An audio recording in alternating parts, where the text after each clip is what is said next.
Avec nous en plateau, Mariam Piazadeh. Bonjour Mariam. Bonjour Philomé. Vous êtes journaliste à France 24, ancienne correspondante à Téhéran. Vous connaissez très bien le sujet.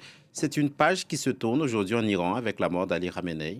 Bien sûr, jour historique en Iran, quelque chose que les Iraniens n'avaient pas imaginé, la mort du guide suprême. Vous savez, c'était l'une des lignes rouges de ce régime, c'est-à-dire critiquer Ali Khamenei ou dire quoi que ce soit contre lui.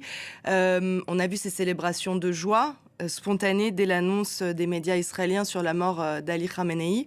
Il faut dire que l'Iran sort d'une période très sombre. Il y a eu les plus grands massacres jamais perpétrés contre la population iranienne au mois de janvier, notamment les 8 et le 9 janvier lorsqu'ils sont sortis manifester pour demander la liberté et qui s'est soldé par la mort de dizaines de milliers de personnes, de dizaines de milliers d'arrestations, des condamnations à mort prononcées, des personnes exécutées et une personne a donné l'ordre de tuer cette jeunesse qui était dans la rue, c'était Ali Khamenei.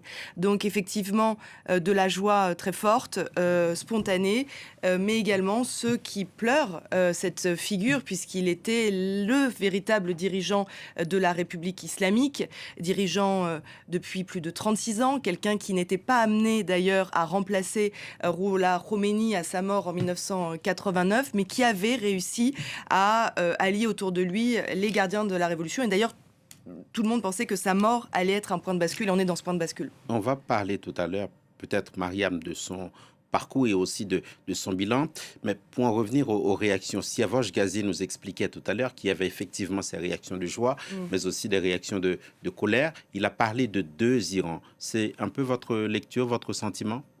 Alors, il y a un Iran qui est majoritaire, majoritaire contre la République islamique. On l'a vu le mois dernier quand des millions de personnes ont manifesté dans énormément de villes d'Iran.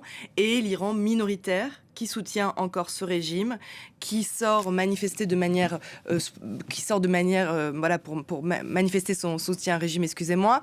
40 jours de deuil national, 7 jours fériés, c'est-à-dire que l'Iran va être au ralenti total, qu'il va y avoir à la télévision d'État des chants, des prières tout au long de la journée, et impossibilité en fait aussi pour ceux qui sont contents de la mort de Ali Khamenei de pouvoir l'exprimer dans des manifestations. On ne va pouvoir voir finalement que ceux qui la pleurent.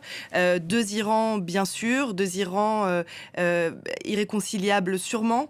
On l'a vu cette semaine, la semaine dernière, parce que les manifestations ont repris dans les universités. On a vu les Bassidji, qui sont cette force qui dépend des gardiens de la Révolution, ces volontaires qui sont infiltrés un peu dans tous les pans de la société iranienne et notamment dans les universités, s'en prendre à coups de bâton aux étudiants qui manifestaient pour demander la liberté et qui criaient à mort le dictateur. Il ne faut pas oublier, Philomé, que ça fait depuis 2009 maintenant qu'à chaque manifestation, on entend à mort le dictateur, à mort Khamenei.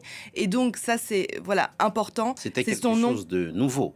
Voilà. Alors c'est depuis 2009, on a pour la première fois entendu son nom à mort le dictateur, surtout en 2019, en 2022 et donc récemment avec les manifestations de 2026. Donc on bascule dans une ère d'inconnu.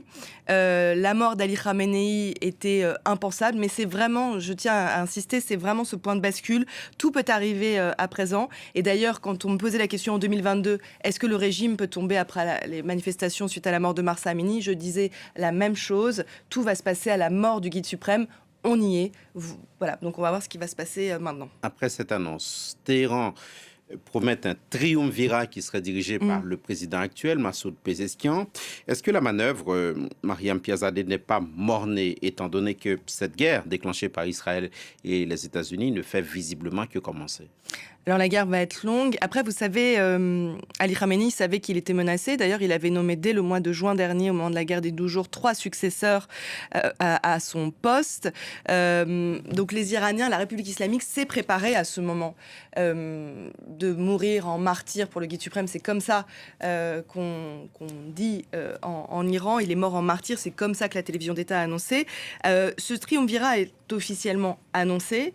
Assez surprenant, Massoud Pezeshkian, qui avait avait perdu du pouvoir, qui avait perdu du galon ces dernières semaines au profit d'Ali Larijani, un très proche conseiller du guide suprême, revient sur le devant de la scène officiellement. Le chef du pouvoir judiciaire, Rolla Mohseni Edjaï, qui a prononcé des peines de mort tout au mois de janvier, qui a menacé les manifestants, qui les a qualifiés de terroristes, ceux qui manifestaient pour la liberté et contre le régime de la République islamique, et puis un juriste du Conseil des gardiens de la Constitution. Voilà ce triumvirat qui va remplacer Ali Khamenei.